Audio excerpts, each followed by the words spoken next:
9, 8, 7, 6, 5, 4, 3, 2, 1. This is Liam Hendricks, and you're watching Crosstown Crosstalk on the Barroom Network.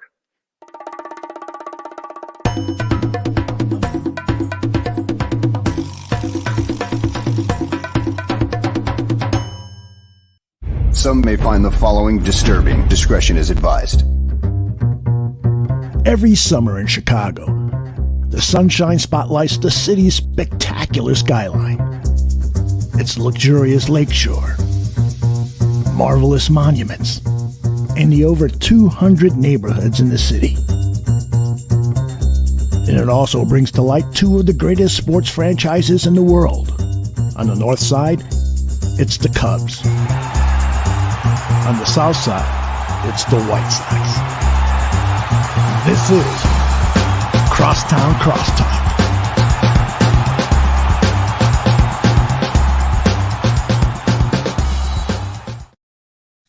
Hello, and welcome to another very exciting episode of Crosstown Crosstalk, presented by the Barroom Network. My name is Vinnie Parise, and I am extremely excited to be here with each and every one of you. Today, I'm going solo.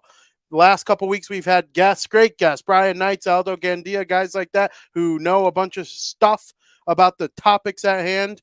But, you know, the NFL draft was last week. I hope everybody enjoyed it. Obviously, the Bears had a very, very good draft. In my opinion, I enjoyed some of the picks that they made. The running back from Texas, Roschon Johnson, I really like Darnell Wright as the first-round draft pick, an offensive lineman that the Bears so desperately needed. You know, I'm very happy with the way that the first round went for the Bears, and I hope all of you are too, and I hope you enjoyed all the shows that went with the draft here on the Barroom Network. If you missed them, make sure you go back and watch. I hopped in on the Saturday morning show right near the end of the draft and, you know, had a little chat with the guys. It was fun talking football with them, so make sure you go tune into all that stuff. And, man, now that the NFL draft is over, we're going to start seeing some of those free agents that, you know, they would have needed compensation going back the other way if they were to sign. Now some of those guys are probably going to start teeing some deals here soon. So we got the schedule coming out. I believe the schedule is going to come out on the 11th. I don't know that for a fact, but obviously fun stuff going on in NFL land. Welcome to everybody in the chat. I hope each and every one of you are having a great day. Joe Mandel says, almost not solo. Sorry, brother. Man, that's okay. I was just seeing because I was missing from South Burbs Hitman on Monday because of obligations with the New Jersey Devils in Game 7 of the first round. I just missed talking White Sox with my friend. So that's why the extension was a little extra today, but it is, stuff happens, and we'll be back on Monday night, or South Burbs Hitman. Very much looking forward to that. Speaking of the White Sox, they just took a 2-0 lead. I know some people listening on the audio are going to know the outcome of this game by the time the podcast comes out on Spotify and Apple and all that. And the Cubs, they're done. They lost to the Washington Nationals today by a score of 4-3. I believe, if I am smart, which we all know I'm not, I believe that was a recent bit of news, the fact that the Cubs just lost. I know they made a little bit of a comeback and whatnot, but obviously not enough as they lose to the Washington Nationals. So, disappointing little stretch here for the Cubs lately. But, I think overall so far this season, most people would be happy with where they are right now. Slumping a little bit, obviously. That's 3 in a row, 4 in a row, 2-8 in their last 10, 3-7 in their last 10. I can't tell if this is updated or not yet since the score went final for the Cubs. I obviously have the standings right in front of me, but sometimes it doesn't change right away, right when, scores go final and whatnot. But we'll see what happens in this White Sox game here today. Before we get into the nitty-gritty of baseball talk and the conversations that I wanted to have here today, I want to wish everybody happy May the 4th be with you. I know a lot of Star Wars fans here at the network enjoy the movies, the books, the video games, the shows. I'm a huge fan. And I don't wear it on my sleeve the way I wear being a hockey fan or being a baseball fan on my sleeve. But deep down inside, at the core of me, is a huge Star Wars fan. And you know what? I think I have better connections in the real world with people who are Star Wars fans than I do with people who are sports fans. Most sports fans are kind of mean. If you disagree with a take they have, they want your whole family dead. That's not really like that in Star Wars. Everyone kind of loves each other, and even though there are some complainers in the Star Wars community, everybody at the end of the day wishes they owned a lightsaber and could use the Force to their advantage. Like Joey Parisi imitating the Sand People.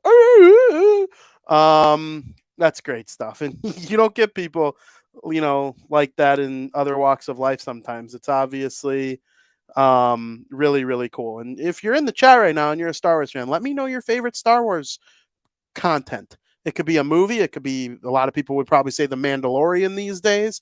I know there are a couple side movies. Rogue One is really near the top of the list for me. That was a side Star Wars story that goes on in between episode 3 and episode 4. Just one of my all-time favorite movies in general. I actually watched the second half of it earlier today, celebrating Star Wars Day, and I'm going to read some books that I got coming up. I just got to help me prepare for the Ahsoka TV show that's coming out later this year.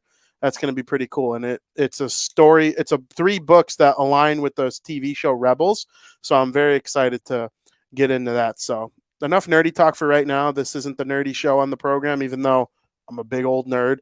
Crosstown Crosstalk is about baseball. And there are a couple conversations I was reading on twitter.com. And, I poke my nose where it don't belong way too much when it comes to baseball conversation. And I started seeing people, now that April is over. Obviously, the end of April is kind of like, it's not like a milestone in an MLB season because really most teams are only like 30 games in. But I do think that when you end April, if you like where you are in the standings, chances are you're going to like where you are in the standings come October. It's obviously not true for everyone. There are some teams that really hope it's not true. There are some teams that hope it really is true. And it kind of reminds me of like American Thanksgiving in hockey. Canadian Thanksgiving is way too early in the hockey season. Most teams have only played like 4 or 5 games by the time we get to Canadian Thanksgiving. But American Thanksgiving, I think if you're in a playoff spot by American Thanksgiving, you ended up making the postseason like 78% of the time. Something crazy like that. So, I wonder how that statistic is for the end of April. And now that we are at the end of April, heading into May, hope, again, I said it before, some teams are hoping that April showers bring May flowers, looking at a certain team in Chicago that plays on the southernmost part of the city. But we'll get to that in a minute. I'm going to go through the top 5 most surprising teams, both positively and negatively. And I'm hoping that carries in some good conversation here. If everybody in the chat has something they want to chime in with that, who surprised you?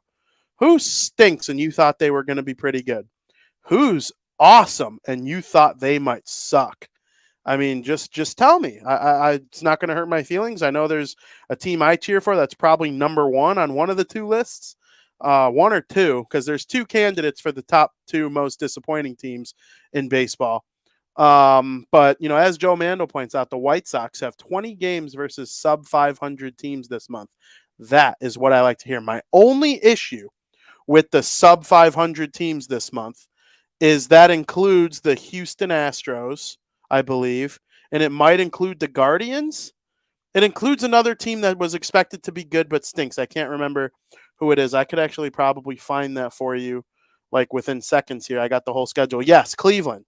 They're counting Cleveland, and are they counting the Angels? Are the Angels under 500?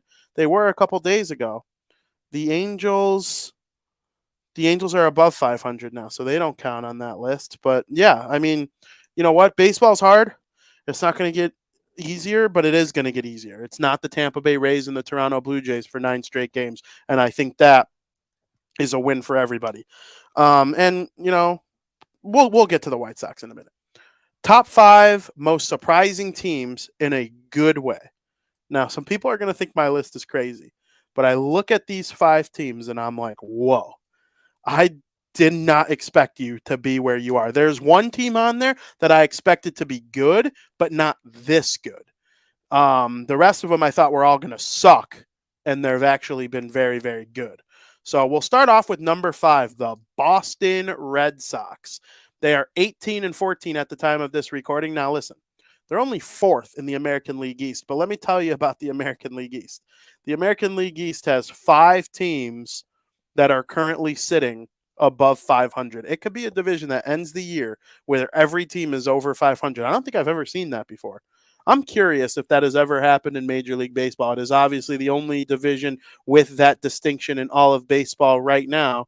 Actually, every other division has at least 2 teams under 500, except the American League East. Every single team is above 500, and every single team in the American League East, except one, is in a playoff spot right now, which is just crazy talk to think about.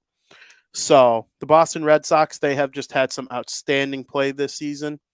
Obviously, their pitching staff came into this year not expected to be anything worthwhile. Like, nobody came into this year and looked at their rotation and saw Chris Sale and Corey Kluber and any of those kinds of guys and said to themselves, whoa, those are going to be our guys. Those are the top guys in a rotation that is going to be competing for the playoffs this year. Well, I don't really know. I'm not sure how long it's going to sustain, but after April, I'm not going to lie, I'm really impressed with where the Boston Red Sox are right now. And guess what? If you're not watching this team right now, this Boston Red Sox team, they got a gentleman on the team that they just signed by the name of Masataka Yoshida. And Masataka Yoshida comes from Japan, and he has hit the ground running in Major League Baseball. He is the clear leader of the Rookie of the Year race in the American League right now, in my opinion. And he's just one of those guys who comes over from Japan. It happens with Cuba and Japan and the Dominican Republic, all these countries that pump out outstanding baseball players. Yoshida is the next one that has just really been awesome, and I've enjoyed watching him. He's been leading a great Boston Red Sox offense to, they're kind of on a little bit of a streak too. I believe they won 5 in a row coming into today. So hopefully the Red Sox are able to keep that going. At number 4 on this list, the Texas Rangers. The Texas Rangers are currently 18-12, first in the American League West, as they prepare to kind of try and keep this going throughout the whole season. We've seen the Rangers do exactly what we've wanted the White Sox to do for all these years. I know we got a lot of Chicago fans watching, and they can probably relate to that. The Texas Rangers, they signed Marcus Semien. They signed Corey Seager. Okay, that was their big 2 offseason acquisitions 2 years ago. And then this last season, they go out and get some pitching. Jacob deGrom, which I hope he's healthy.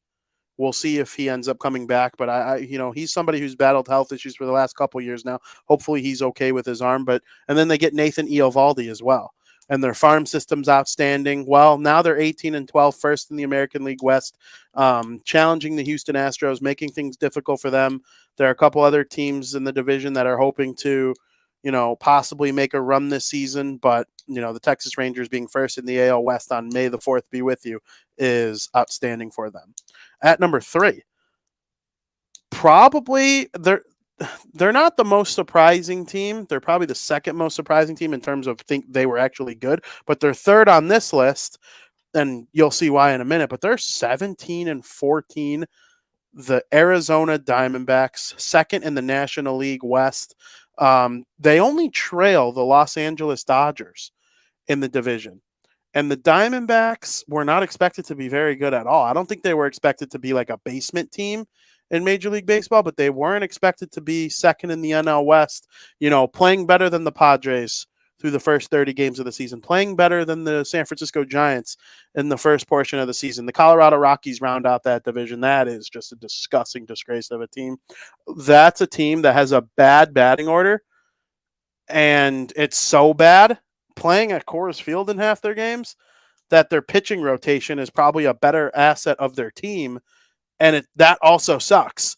So, I just can't believe what has happened to the Rockies. But the Diamondbacks, man, they don't care what people think. They're like, hey, we're 7-14 now. We got second in the National League West. We're competing for a wild card. We're competing for a postseason spot, and we're not going to take our foot off the gas all year long. Are they able to sustain it? I don't know. I think that's something that will be seen in due time. But as of right now, I have no reason to believe, because the Dodgers didn't go all in this year. They're clearly all in on trying to get Shohei Ohtani, because they didn't spend a boatload of money like they normally do during the offseason. So, but, they still have Mookie Betts leading the way and, other outstanding players on that team. So, we'll see what happens in terms of the division race. But, congrats to the Arizona Diamondbacks for being this good early in the season. Surprising team in a good way. Number 2 is the Pittsburgh Pirates. The Pirates, they took 2 out of 3 from the White Sox early in the season, and people were pissed. Like, how do you lose to the terrible Pirates? They're so bad. And I'm like, well, are they actually bad? No, they are not. Not up to this point. They're 20-11 and first in the National League Central. Who would have thought that the Pittsburgh Pirates would lead the division that the Cubs are in on May 4th? That is just absolutely unbelievable.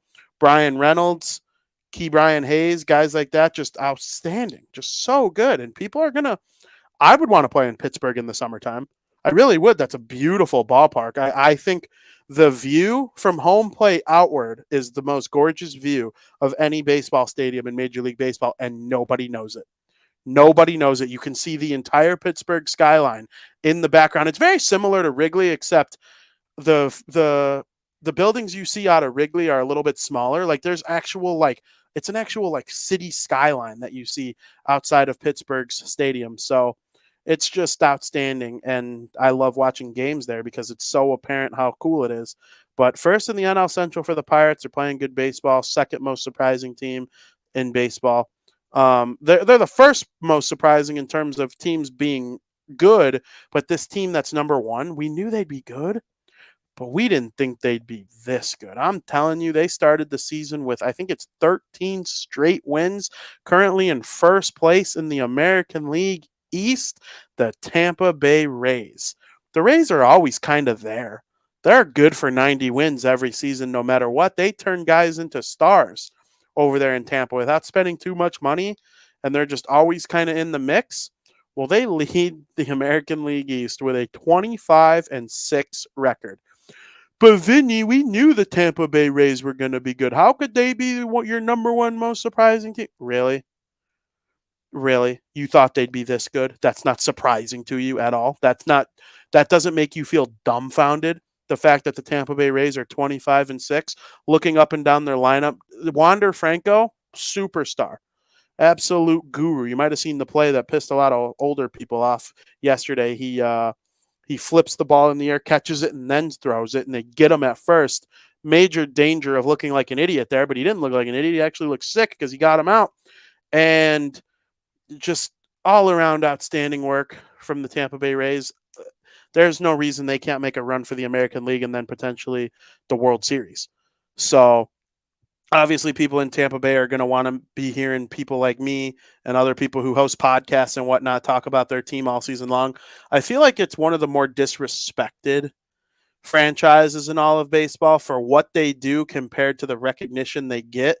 I mean, we should be talking about them the way people talk about the Yankees, or the way people talk about the Mets or the Dodgers or the Cubs. The Tampa Bay Rays are everything the Chicago White Sox can't be because of money restrictions. Jerry Reinsdorf is a cheapwad. Well, the owner of the Tampa Bay Rays, I don't know if he's a cheapwad or he straight up can't afford to be, what the Dodgers are, because Jerry Reinsdorf can be. He just chooses not to. But I don't know if that's the case in Tampa, but they have smart people leading the way. They don't need to hand out tons of $100 million contracts. They have handed out $100 million contracts. The only teams in the league that have yet to are the White Sox, the Royals, and the A's. But, Tampa Bay, smart people. Hey, let's use computers. Let's use advanced statistics. Let's have good character examination. Like, it all stems into one thing. It's not all advanced statistics. It's not all the eye test, old school way. It's a mix of everything, and Tampa Bay does well. There are flaws to the way they do things, I think. They took out Blake Snell in the World Series when he was at 75 pitches because the computers told them that, hey, he's normally not that good, but you could just kind of tell it was different that day. And the eye test did tell you, hey, man, this guy's feeling it, probably shouldn't pull him. And they pulled him anyway and ended up losing the game and the World Series. But, outside of maybe some mismanaging by Kevin Cash in that series, even though most people, including myself, don't believe that was his fault. The Tampa Bay Rays are one of the more, they're one of the more consistently smart teams in all of baseball. And no matter what the circumstances, no matter what players they lose, they trade Blake Snell. They're probably going to end up trading Glasnow. I don't know what's going to end up of the rest of his career, but they move on from guys and they find ways to replace them. And they're just smart. and they're fun to watch, and everybody should be tuning into Tampa Bay's Rays baseball. I don't think the fan base stinks. People talk about the fan base being crap because their stadium is, not full every night. Well, guess what? Their stadium's not full because I've never been to Tropicana, but I've heard it's a dump. I've heard it's hard to get to, and I've heard it's just easier to watch your team from home. If they played in the greater Tampa area, where I picture to be like the Amalie Arena, where the Tampa Bay Lightning played, if they played over there, I believe Tampa Bay is enough of a sports town where the Rays would sell out just plenty. And everybody gets on them for that, but maybe they will move to Montreal one day and the Expos will come back, or something crazy happens. But I would like to see the Rays stay exactly where they are because they have just been a very admirable franchise for the last decade or so. All right, and I have an honorable mention. I did write down one. The Miami Marlins, 16-15, second in the NL East. They're probably not going to be like a playoff team or anything like that, but I wanted to mention them as being a little bit better than I thought because a lot of people probably thought they would stink. They made the trade. They traded Pablo Lopez to the Minnesota Twins. He's on the mound against the White Sox right now. They traded him for Luis Arise, and Luis Arise has been one of the best hitters in the league for the last handful of years. One of the top leadoff men, just pure contact hitter. Can hit 340 in any given season. Just otherworldly bat to ball eye skills from Luis Arise. And they have Jazz Chisholm Jr. and a bunch of other studs. Sandy Alcantara, however you say it. Outstanding pitcher. So, they signed Johnny Cueto. He got hurt after one inning. We'll see if he's able to help them at all this year, but I'm assuming he probably will be able to when he is healthy. But, man, I do like what the Marlins are doing. And talking about Florida teams back-to-back, Tampa Bay Rays at one on my list, and then the Marlins as the honorable mention that I named. All right, we're going to switch gears. It's going to get real stinky in here now. It smelled like roses during that first conversation, but right now it's about to get real stinky talking about the top 5 most disappointing teams in Major League Baseball. And I'm going to start off at number 5. They're the only team on this list that's over 500, but I still consider them to be disappointing based on the way that they've played so far this season. It's the New York Yankees. The New York Yankees are supposed to be one of the top teams every year. They spend to the luxury tax threshold like nobody else's business. Okay, Aaron Judge had 62 home runs last year, an American League record. He's just nobody expected Judge to hit 60 again. Like, I'll be damned if anyone hits 60 again within the next 5 years. I think someone will eventually because, I never thought there'd be a 60 goal scorer ever again in the NHL, and there have been 2 in the last 3 years. No, there have been 3 in the last 2 years. Austin Matthews, Connor McDavid, and David Pastrnak all had 60. And yeah, it's possible. And I was wrong about that. Someone will hit 60 home runs again. But, it's not going to be Judge this year, I don't think. And the Yankees at 17-15, dead last in the American League East. Now, I said the American League East could pump out every team being over 500 and multiple playoff teams in the wild card. That's possible. But people expect the Yankees to be one of them. And even if they're over 500 but not good enough to be one of the teams making the playoffs, that would be to be considered not good enough from them. Top 5 most disappointing teams so far this season. Number 4, the Cleveland Guardians. The Cleveland Guardians were the best team in the American League Central last year. I don't think there was any question about it. The White Sox gave them a run for their money towards the end of the season. The division race was close with about a week and a half remaining before the White Sox lost 8 straight to end September, and the Guardians ran away with the division in the end. But I'll tell you what, I came into this year thinking the Guardians would possibly be even better. Well, 14-17, not good. Not good for the Cleveland Guardians. Now, the American League Central is really bad.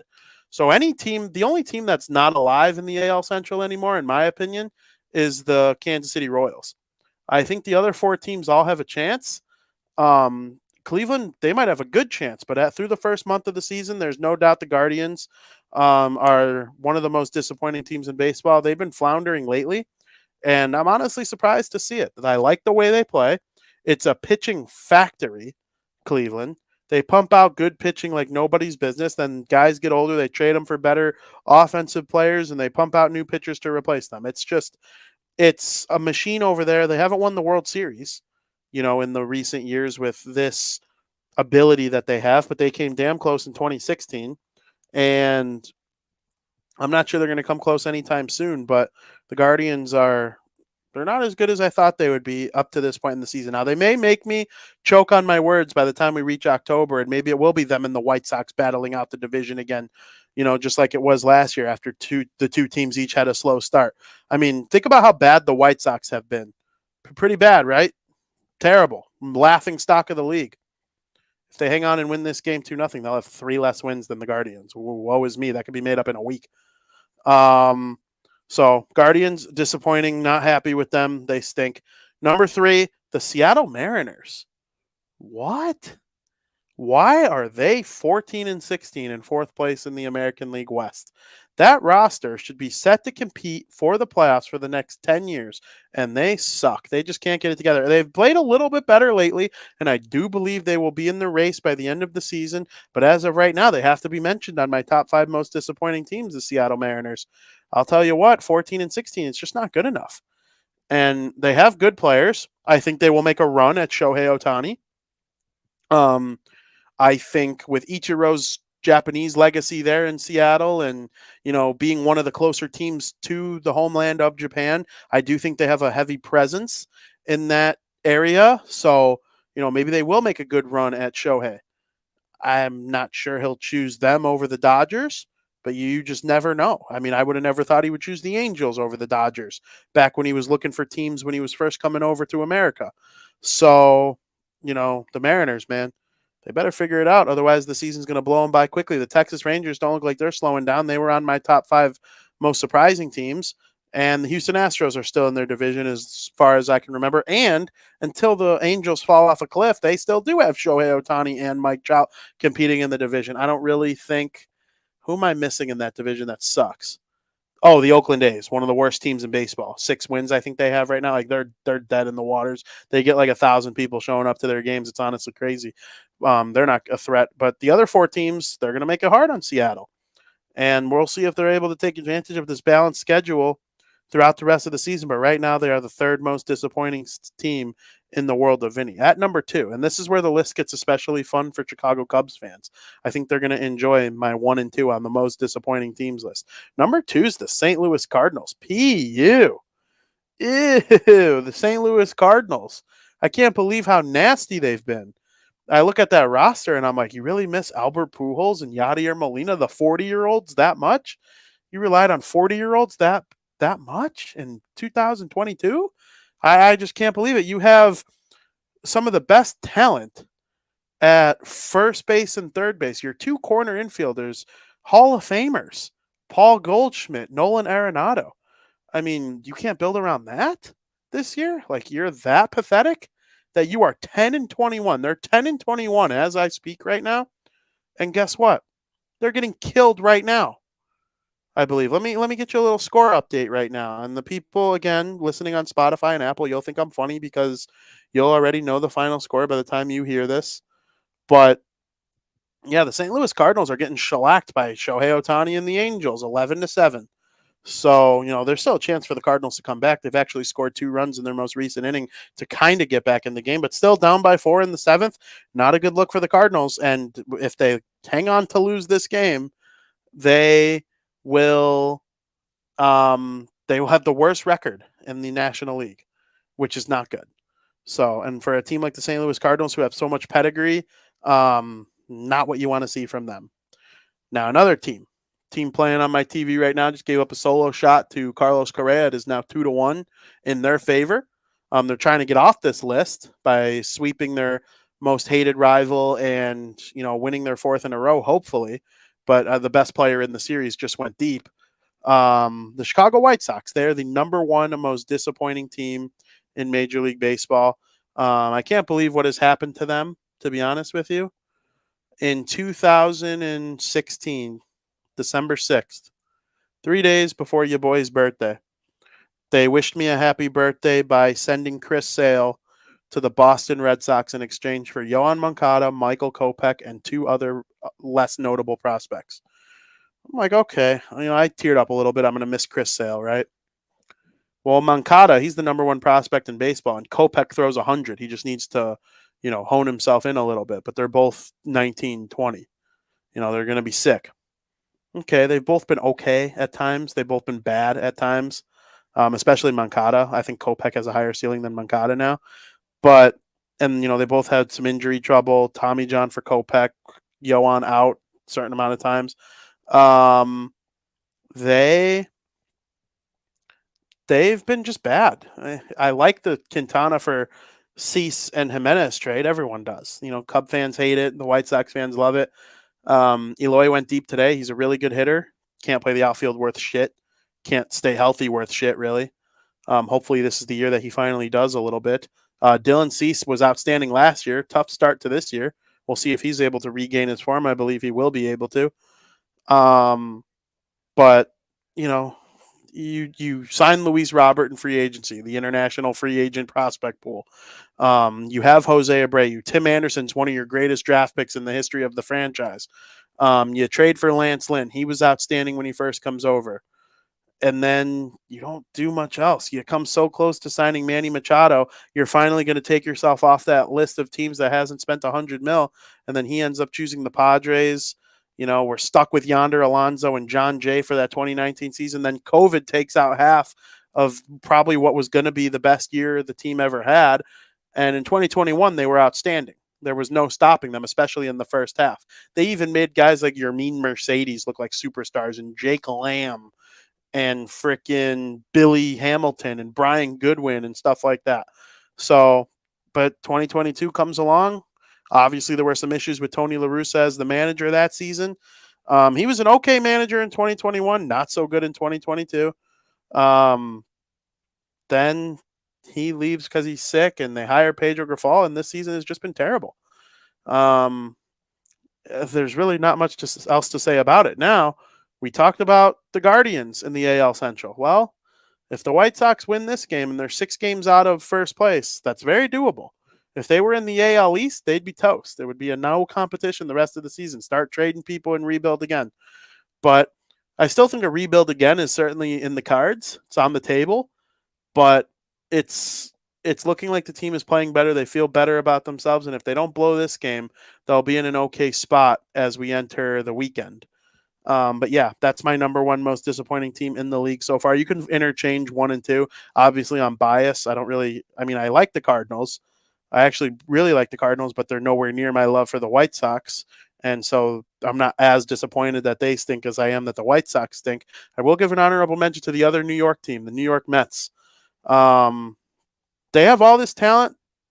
Their owner, Uncle Steve Cohen, he's been everything you want in an owner, right? Like when Jerry Reinsdorf is no longer the owner of the White Sox, you can only hope they get a guy like Stephen Cohen to buy the team. But they're still the Mets. For some reason, they're 16-16 after losing today to the Detroit Tigers, who are terrible. And the Tigers took the series. Like the Tigers beat Verlander in his season debut, his Mets debut. And Verlander didn't pitch bad. He gave up 2 in the first inning, and that was all he gave up the rest of the game. But the Mets didn't score a single run. They lost 2-0. So, the Mets will always Met. We'll see what happens with them going forward. I don't think they'll stay as disappointing as they are. Them and the Yankees, the 2 New York teams that I named as part of the disappointing teams list. I am not certain that they'll be this bad all season long, but I'm sure people in New York hope I'm right, that they won't be this bad for the whole season. So, yeah, those are the top 5 best and top 5 worst teams in terms of expectations coming into this year. I'll rattle them off really quick. Top 5 most surprising teams in a good way is in order: the Tampa Bay Rays, Pittsburgh Pirates, Arizona Diamondbacks, Texas Rangers, Boston Red Sox 1 through 5. And then I named the Marlins as the honorable mention. And then the top 5 most disappointing teams in order: 1, the Chicago White Sox; 2, the St. Louis Cardinals; 3, Seattle Mariners; 4, Cleveland Guardians; 5, New York Yankees; and then I gave the honorable mention to the New York Mets. Before we end the show today, I want to talk about somebody who I am really thankful that I get to be breathing at the same time as. And I've said this on this show very, very many times. I have his T-shirt. I kind of want to get a jersey. Their City Connects are okay. I kind of might go City Connect just because I've been collecting them lately. Although I don't have a White Sox one. Go figure. But I really like City Connect jerseys. Shohei Ohtani. That is the greatest athlete in the world right now, male or female. And I could not believe that anymore if I tried. Connor McDavid is right there with him. He's right there with him, I think. And Patrick Mahomes is close. But Ohtani, he became the second player to ever have 500 career strikeouts as a pitcher and 100 home runs as a batter. The only other player to do it was George Herman Babe Ruth. And guess what? George Herman Babe Ruth didn't hit and pitch at the same time other than 2 years. 2 years, that's it. His career with the Red Sox, he only pitched. His career with the Yankees, he only hit, except 2 years he did both. Nobody does or did what Shohei Ohtani is doing or has done. Nobody, not even Babe. I'm sorry to say. You just look up the stats. I cannot believe when I saw that he has 500 strikeouts already and he's got 100 home runs as a batter. That is just absurd, absurd stuff. And he's one of a kind. And I couldn't be happier that like I get to live in a time where I get to look at my phone and get these Shohei Ohtani updates and watch him pitch whenever I'm able to tune into an Angels game. They play later at night, which is nice for me because I'm not watching the White Sox during that time. But it's one of those things like he's must-see TV. He is box office in the world of sports right now. And if this is your first time hearing about Shohei Ohtani, well, first of all, get out of your rock. But second of all, I know you have, but maybe you should make a little bit more of an effort to tune into him because he will be amongst the Michael Jordans, the Tom Brady's, Wayne Gretzky's, Sidney Crosby, whoever else, Barry Bonds, whoever else you want to name from whatever sport that was elite. Like, not elite, like super elite, like generational. That's Shohei Ohtani. I'm not sure we'll ever see anybody like him again. I know I've had plenty of conversations with people that think we will because more kids will try to do both as time goes on.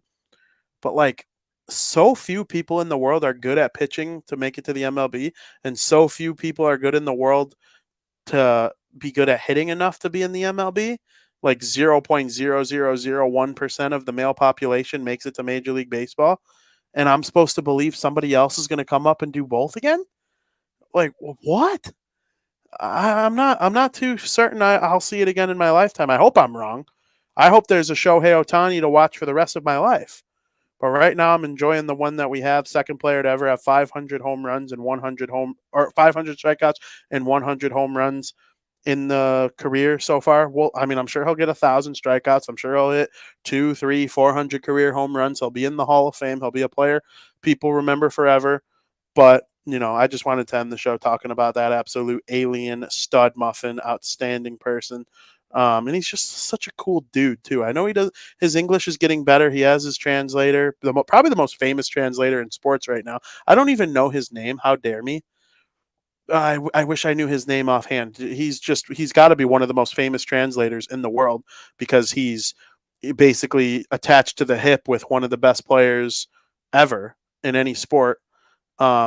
Trainers and Pedro Grafal out to talk to Eloy Jimenez after taking a big hack. You hate to see that, but I'm also not surprised they are going back and he's fine and he's going to get back in the box. But need him healthy. But yeah. That's our show. I hope everybody enjoyed my little rant today on the top 5 most surprising teams and the top 5 most disappointing teams in Major League Baseball up to this point. It's fun to talk about. I'm going to keep these lists going. I enjoy these kinds of lists, and I'll have plenty of fresh ideas coming at you in the upcoming weeks. I hope you enjoy this stuff. If there's anything you want listed from my opinion, my DMs are open on Twitter. I would love to, I'm thinking like ballpark food items, your typical stuff like that. Like this is just going to be an all baseball, all casual show all summer long, and I'm excited to bring it to you each and every Thursday at 2 p.m. And I'll be doing more in-depth analysis of the Chicago White Sox with the South Burbs Hitmen every Monday night. And, that's where we get into the nitty-gritty of breaking down the Chicago White Sox. Yeah, very excited for that. I hope Cub fans enjoy Matt Mervis. They called him up, and he's going to be playing with them soon. So I know that's been an issue. They obviously want Eric Hosmer kind of out of there. He stinks. But, I thought Eric Hosmer has stunk for a couple years now. He really hasn't been good since going with the Padres, and then he was with the Red Sox to end last year. Not a big Eric Hosmer guy anymore. But, we'll see what Matt Mervis is able to do. I know Miguel Amaya had his first career at bat and his first career what's it called? His first career RBI, his first career plate appearance, all that sort of good stuff today. So that's outstanding. I did get a correction sent to me. The Tigers swept the Mets. The Mets didn't lose 2 or 3 to them. They didn't lose the series. They got swept. So shout out to the Mets, my honorable mention for the top 5 most disappointing teams. Nobody predicted that the Mets would be able to not get a win there in that game. So see what happens. I hope everybody enjoys today's show. Stay watching baseball. Stay watching the Barroom Network. We'll be back with you in the South Burbs Hitmen Monday night, 8 p.m. And then by the time you see me again on Bar Down Talking Hockey next Wednesday, we will know where the Chicago Blackhawks are selecting in the 2023 NHL Draft, as the draft lottery is Monday night at 7 p.m. Connor Bedard is going to find out what city he's moving to. Whoever wins the lottery, he's going to start packing his bags and getting himself settled into that place. So it'll either be Columbus or Chicago or Anaheim or San Jose. Montreal's in the mix. I think Washington's in the mix. Lots of teams I know Washington's in the mix. There are lots of teams that are hoping to get that guy, and I cannot wait to break down what he's going to look like in whatever uniform he's going to go in. Period 1 of next week's show, we're in the middle of playoffs, and I think we're going to dedicate a whole period to breaking down what Connor Bedard might look like in his new uniform and who he might play with and who's going to be his coach and how he fits into their systems. I'm so excited for that show. It's probably the most excited I've been for a show in a very long time. Not really. I'm excited for every show. But make sure you read all the work. Fansided.com, DeWindy City for Chicago sports, Southside Showdown for the White Sox, Black and Teal for the Jacksonville Jaguars, Puck Pros for my all NHL, and I'm missing one, Pucks and Pitchforks for all my New Jersey Devil stuff. I hope everybody has a great day. Enjoy the weekend. Nice weather. Stay safe. As always, thank you for listening.